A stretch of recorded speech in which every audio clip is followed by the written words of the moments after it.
Welcome everyone to the Real Whovians Cast, episode 317. I am your host, Matrix Laura 212, and I'm with Danette. What's up, Danette? What's up? What's up, Tim? What's up? All right, so we have some Doctor Who news. I love it. I was just having a conversation with Matt Edwards yesterday about there being hardly any news, and we can't just do a cast if, unless we do audios or whatever. So thank God our wishes have been granted. Now I'm going to talk about this one article from yesterday. They says another new companion for Series 8 with a question mark, okay? It says, will Series 8 of Doctor Who see another new companion? Evidence is mounting that newcomer Ellis George will be joining Peter Capaldi, John Louis Coleman, and Samuel Anderson for a trip in the TARDIS. Rumors first began last month when Anderson tweeted, there's a new member in the Who crew, my little sis. This was alongside the image to the right, and there's a pictures of the actors' chairs. Now, this actress gets a chair, just like with Peter Capaldi, John Louis Coleman, Samuel Anderson, who is Danny Pink. So she has a chair, and not everybody gets a chair. So this week's announcement of the Lanzarote shoot then confirmed that George will guest star in the episode, which makes it her second this series, as we know about so far. Her first being in episode 6, where she is believed to be a student of Coal Hill School. And the question is Moffat recreating the original TARDIS crew, an older doctor, 2 teachers, and a student from Coal Hill? So that's the way they feel it's going.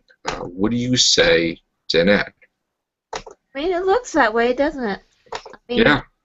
I mean, you never know for sure, but it looks like it's been that way. Again, this is the chairs. Ellis George, Samuel Anderson, John Louis Coleman, Peter Capaldi. And I say John Louis Coleman because I always love calling her John Louis Coleman. So I hate it when they shorten that. But I don't know. I think it's not like speculation again. I mean, we have no idea what they're cooking up. It could just be for a couple of episodes. They're still not saying that exactly that Anderson is the regular. I mean, they're saying he's recurring, which, on the other hand, Rory was recurring. So yes, at first. So you never know. I mean, true. That is true. But I mean, the idea that they're going back and doing the beginning over again is kind of cool. I mean, it kind of sounds kind of like might be interesting. I don't like it's kind of nostalgic, right? Yeah, but I don't like the idea of 3 companions. I mean, that's just too many. Well, I don't know. I loved it when Tom Baker had at the end, all the companions. Peter Davison was tons of people. David Tennant, everybody's in the TARDIS. I loved that. I don't know why. I just loved that.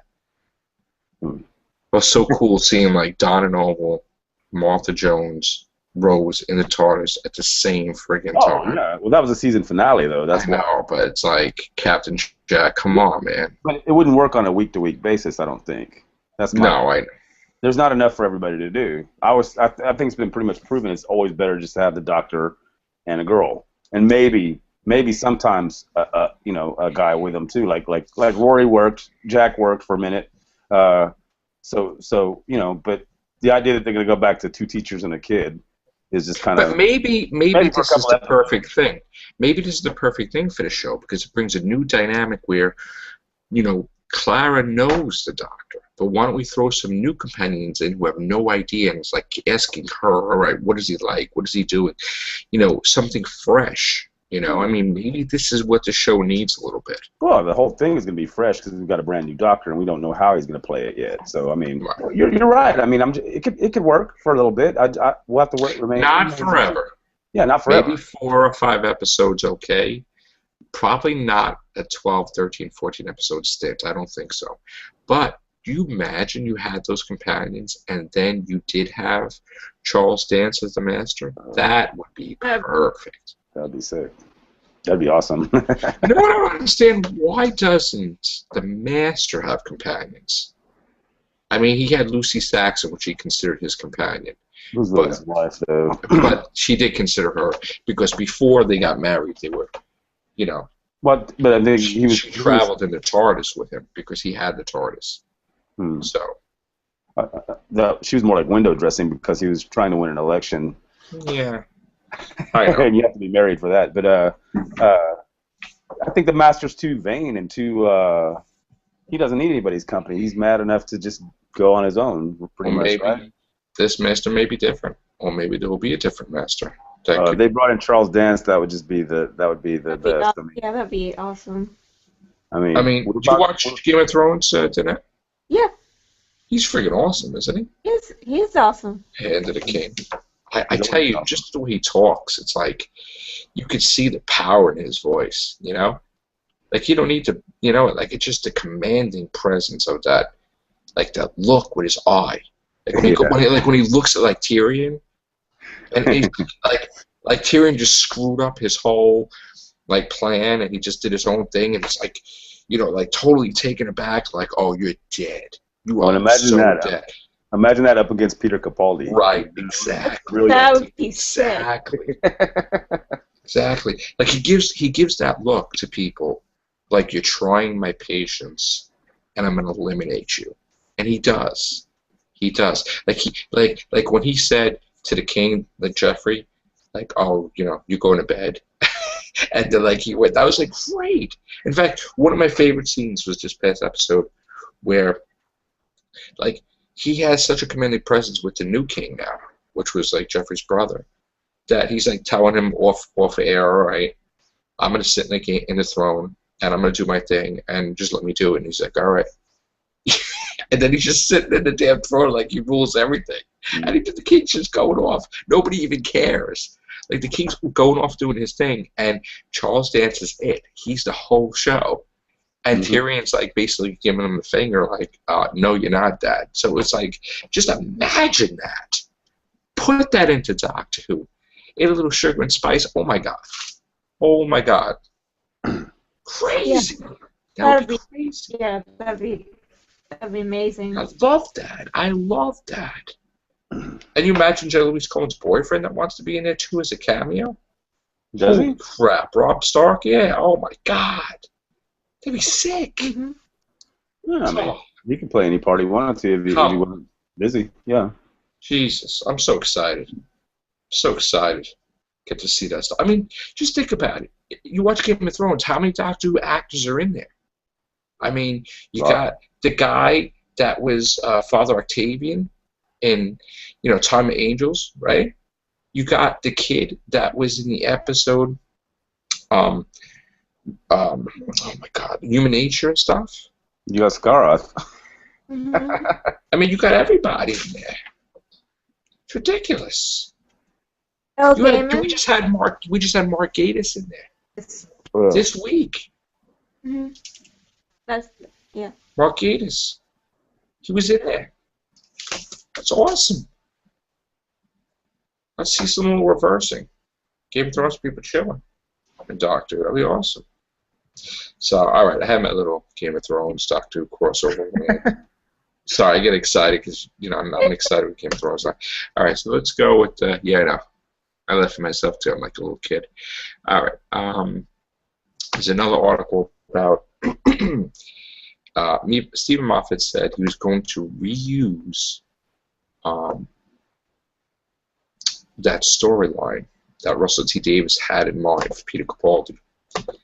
Now, we all know about that Peter Capaldi had played the guy in Fires of Pompeii, and then he played somebody in the Torchwood thing, and somehow he was going to explain it, or maybe where the doctor got the idea for the face, or what, I don't know, whatever. Do you think it's going to be that monumental storyline, or is it going to be a little thing? I mean, I don't see why they would go there. I mean, it just seems kind of, unless and until because he jumped into his own, but even then that was Smith's doctor. It wouldn't have been the future doctor, so I don't know. Yeah. In other words, there's not fragments like there were of Clara. What's up, Charlie? What's up, bro? So, dude, what do you think of the fact that we may have another companion besides possibly Danny Pink, his sister, I guess? I'm not sure. I'm not sure on the whole more than one. Not sure if I like that, right?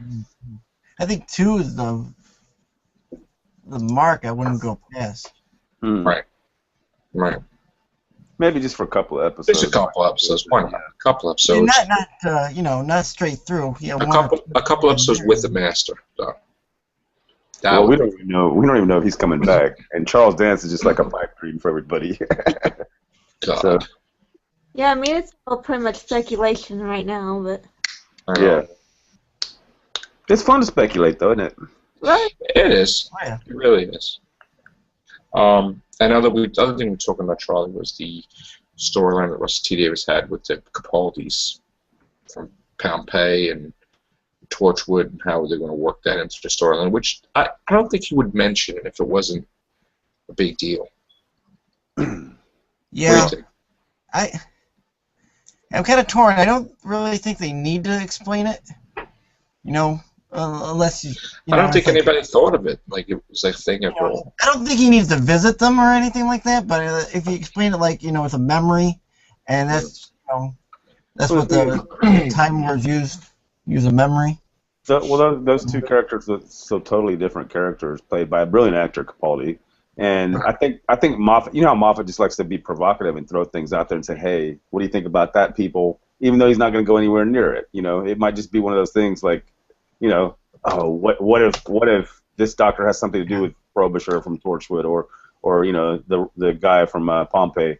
It's just, I think that's what it is. It's just more speculation, and Stephen Moffat likes to throw things out there and make people speculate. He likes to throw wrenches in his own machinery. No, really. I mean, he's always throwing everyone curveballs. I think he throws himself curveballs sometimes. Yeah, I think he kind of tripped over his own stuff. Yeah, he's got so much swirling around in his head.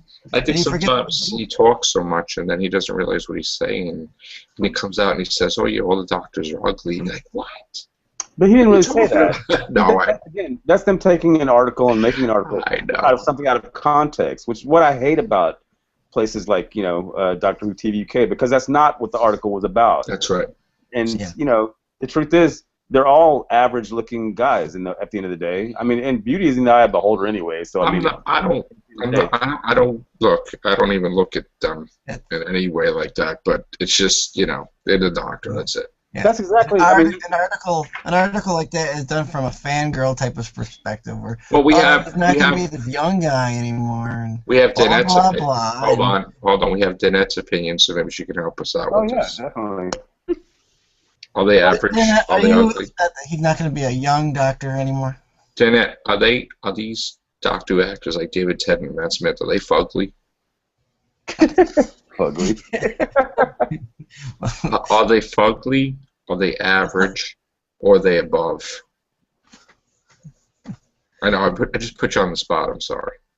I guess it all depends on who you ask.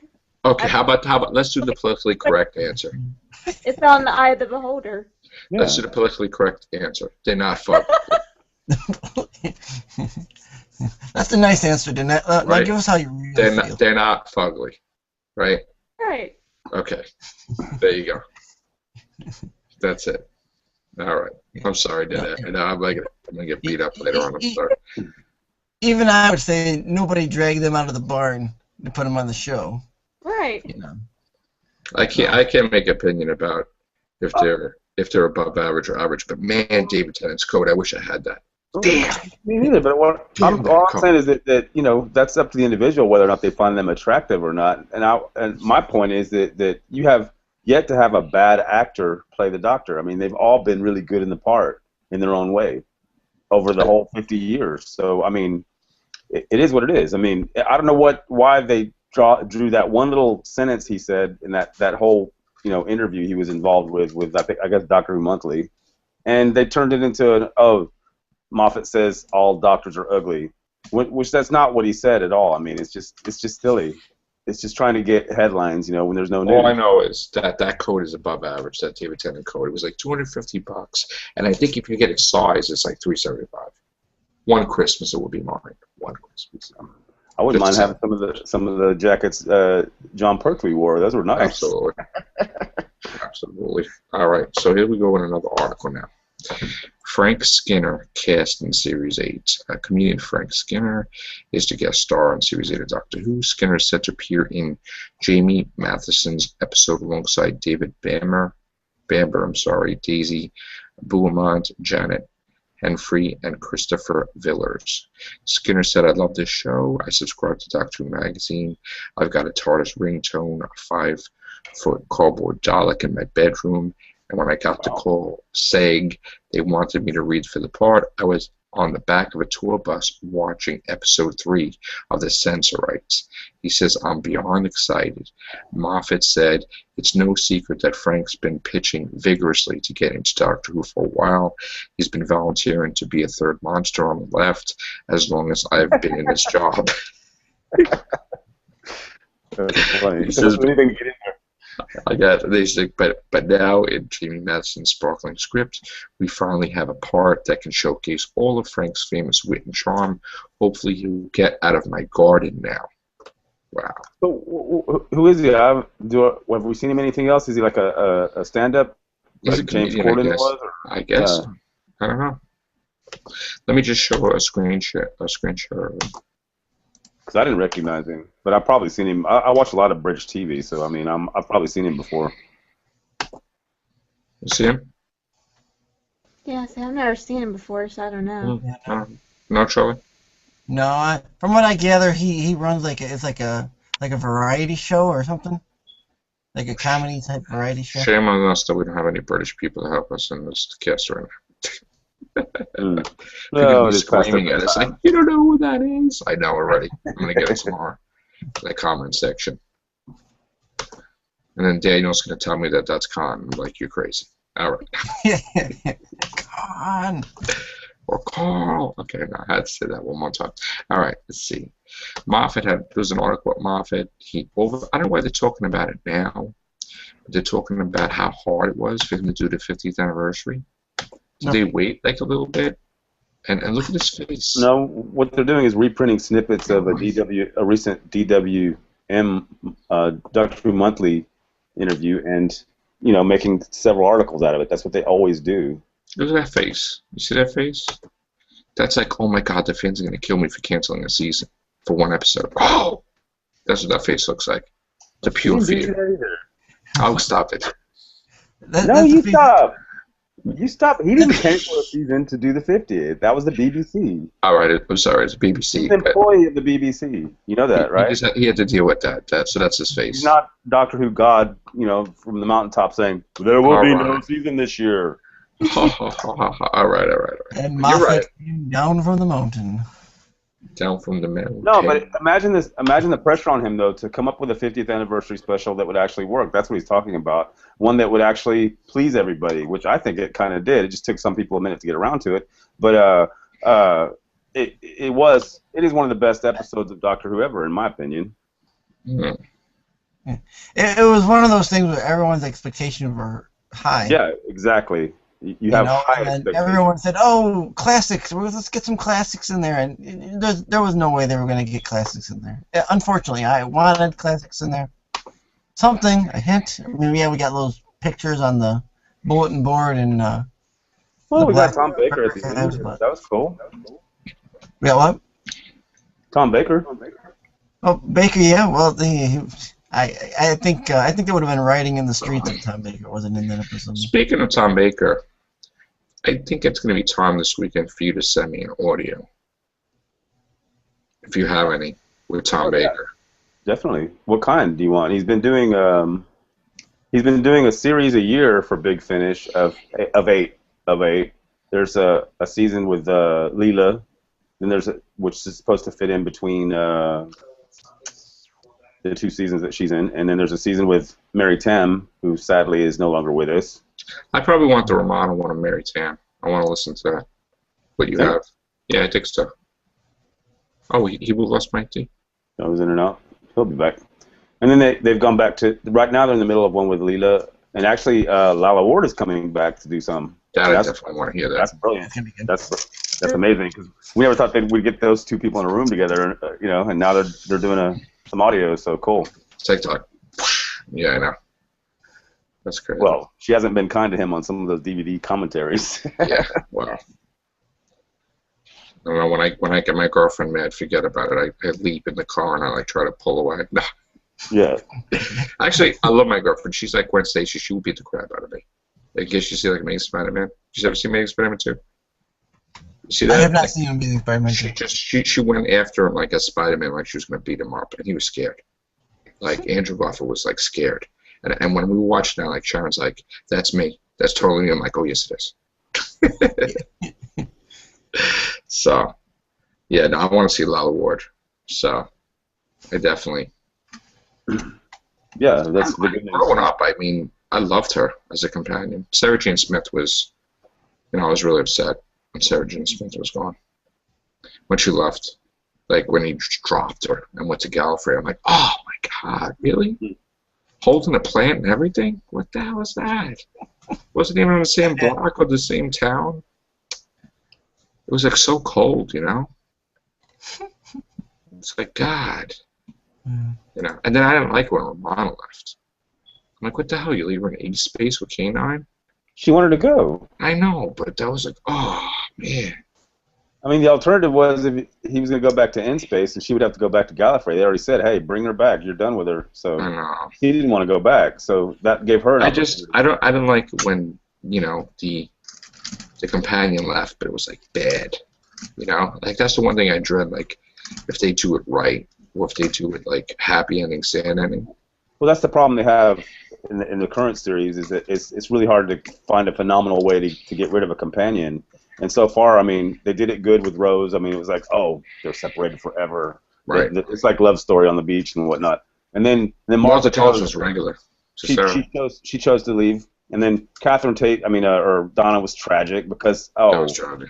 Oh, that's upset. And the same thing with Amy and Rory. I mean, they got sent back. But the cool thing is they got to live out their lives on their own terms without the Doctor. So it remains to be seen how they're gonna, how Claire's gonna decide to leave it whenever she does. I mean, I can't think how they would do it unless she just says, you know what, later, dude, I'm out. Yeah. So one other companion thing that really affected me growing up was when Perry, the whole Trouble in Timeline thing just terrified me. With the whole, oh my God, she's dead, I can't believe it. I was just like, no, this can't be. That was like very traumatic. I mean, if you're young and you're watching it, yeah, it could be really like upsetting. Yeah, and then you found that she was alive, but it was kind of like a hollow. Yeah, well, the actress was happier with the original ending. She wanted to go out that way with a bang. What's Iron? Yeah, and she wasn't happy that they added on that tacked-on thing with her going off with Brian Blessed. I mean, she thought, well, that's not really what I had in mind, But again, like you said, they didn't want it to be traumatic for kids or whatever. So they said, you know what? Actually, she's gone with the king, Yokonos or whatever. But that was the biggest failure because she got possessed by, and she basically died with nothing. It was just. Well, that's why it was tragic. I mean, it was kind of like the Fred thing in Angel. She was just taken over completely and wiped out, no soul. I mean, she was just gone.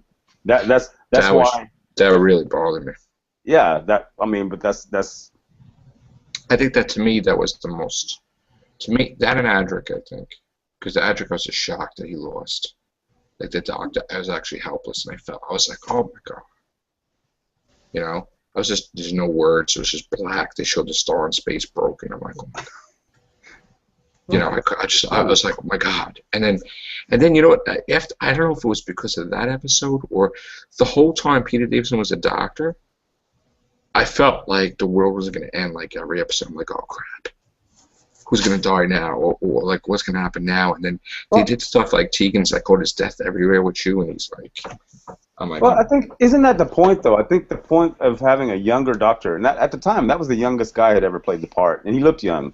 So the point was, I loved him to death, but it's just you weren't seeing the Doctor at a younger age. You were seeing they were showing him an inexperienced Doctor somehow that as he was a younger age, kind of almost as if he had reverted back to that age of person. And so he made a lot of mistakes. He didn't always win. He made a lot of mistakes, and half the time, the The adventure was running him. He wasn't running the adventure. You get Right. the, I mean, he didn't have that gravitas that the four previous guys had. Right. Because he was a young doctor, so he couldn't just walk into any room and say, "Hey, this is how it is." They would say, "This is how it is." So So. And then Colin Baker was like the rebellious one. Yeah. Like, what'd you say about me? Like, I'll throw you down airlock. It's like blasting, insulting, blasting. Gallifrey's just mocking for like 5 hours in a speech, just like ripping them to shreds. And then Sylvester McCoy was like low key.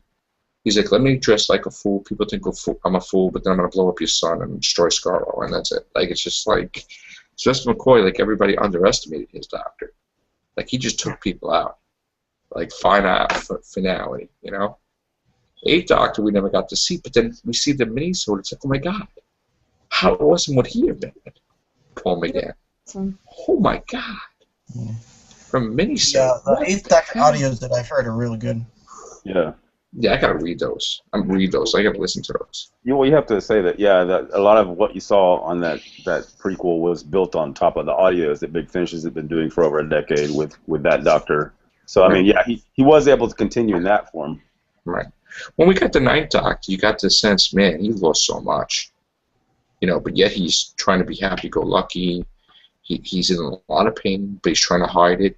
And she just changed him, Rose. She just changed him from being totally depressed and dark and killing everything to she shaped him into basically David Tennant's Doctor, because, you know, he did love her. In fact, in interviews, Eccleston said that was everything to his doctors, like Rose. So when they kissed and everything, I mean, you got to see it, and then he regenerated to David Tennant, and then it continued in that regeneration. It continued a regeneration after that. He was in love with her.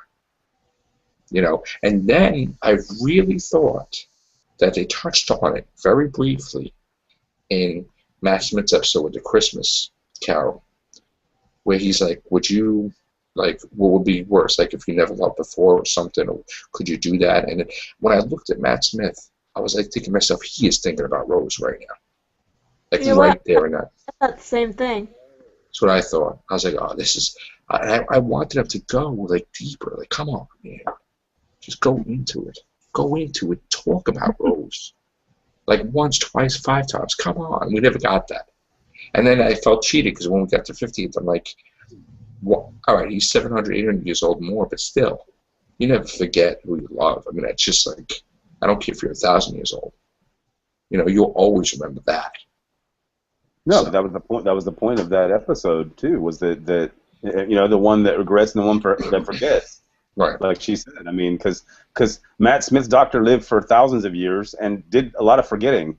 He basically just ran around, you know, treating the universe as a buffet. I mean, that's what he would do, and that was the whole point of his Doctor, I think. And they kind of made that clear by that one. He was way different than Tennant's Doctor. He's way different from the, you know. Well, people just did not. People were afraid of him.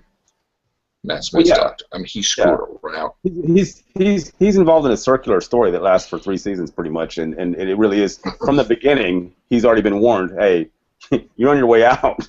Kind of. If you go back and watch it, I mean, you know, he sees the cracks in his first episode. It's all about that, and then he has his little journey that he goes on for 3 seasons. But I mean, in terms of years, though, I mean, we have all those gaps in between where he was doing God knows what.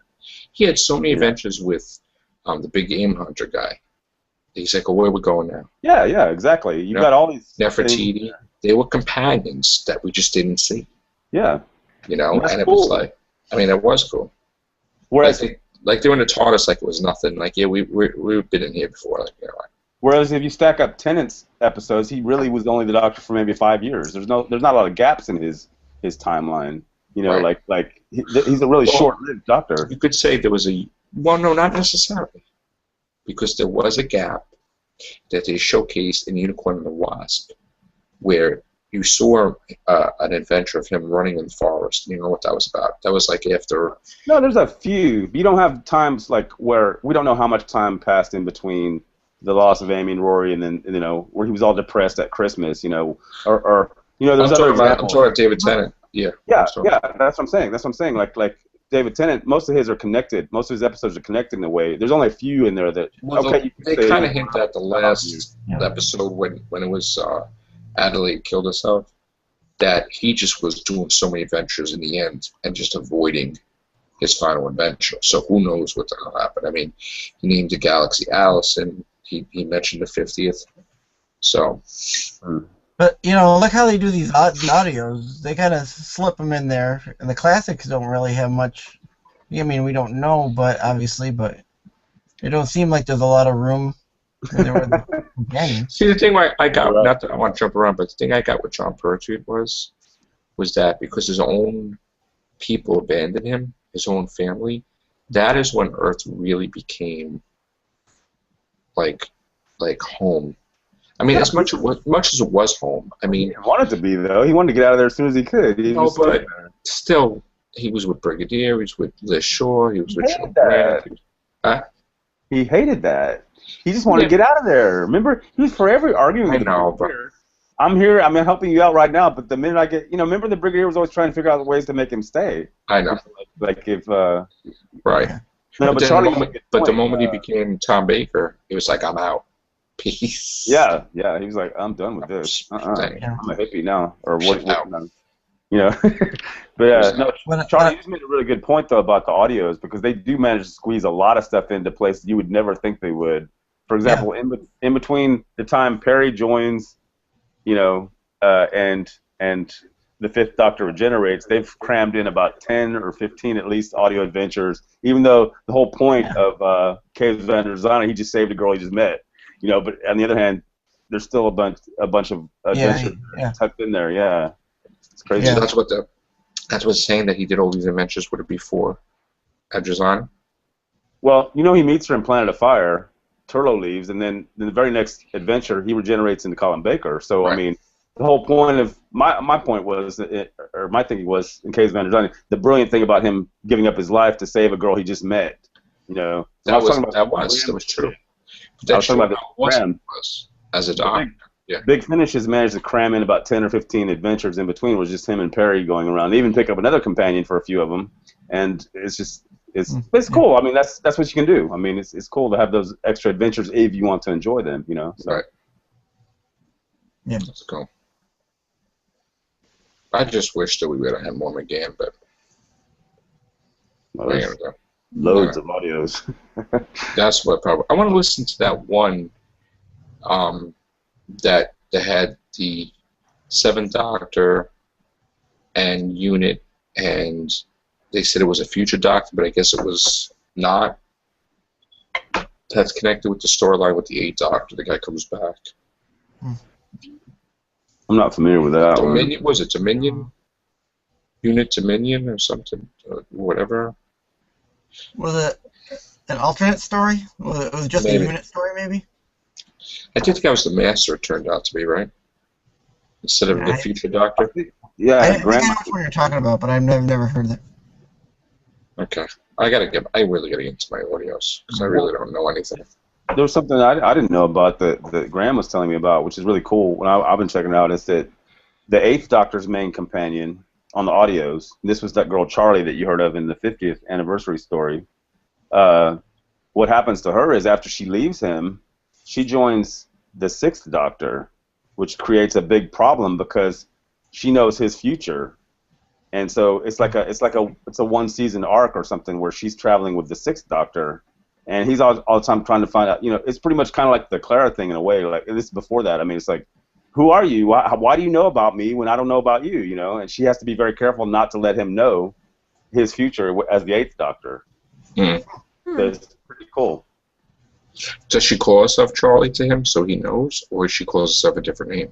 Well, she starts out saying her name is Charlotte Smith, but I mean, he learns right away that she's actually Charlotte Pollard, which is, she's like famous for being the Big Finish Eighth Doctor girl. I mean, she's been doing Big Finish for about 12, 13 years now. Audios with Doctor. So 93, she did like 5 episodes where she was the Doctor. She was the Doctor? I don't think so. I don't know. I wouldn't know about that. She traveled with McGee. There was one in 93. Maybe No, yeah, 93, 98, somewhere in that line, where they had a lady that was playing the doctor. Oh, wow. Oh, you're talking about that anniversary special that Stephen Moffat wrote, where Joanna Lumley ends up being the doctor. Oh, that was the That was a Curse comedy of Fatal special. Death. Yeah. Curse of the Yeah. Fatal Death. Curse of Fatal Oh Death. no, That was- not the Curse of the Fatal Death. These were, I think these were audios. That was Moffat's first time with Doctor Who.